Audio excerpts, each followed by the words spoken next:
Prečo parlamentnými voľbami SDS takéto starosti? Tak vy máte, čo si vím, že ľudia naozaj si nespočítajú, že bol byť na môj kamarát na tieto moje heslo, prečo by malo už mám ísť za človekom, nie, že som sa zrušil s tým, že s tým a tú druhú časť, čo som povedal.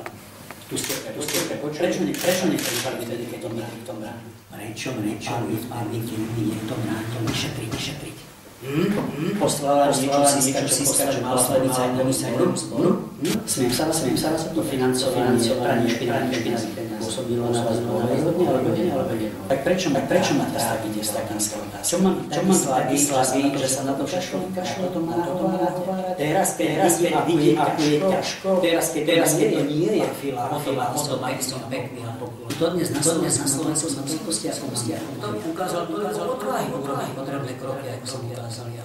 To dnes sa mám spakovať, cítim, dneska to nie je osobne niečo, čo by som robil. Ako by som sa povedal mojim dcerom, prečo sa nejdete poctivo povedať to vládu na vládu. Je to skutočný postoj, alebo je to iba politika, riešenie reči. A ja mám vážne reči, ktoré to hádam nechcať, aby som také postihy študoval.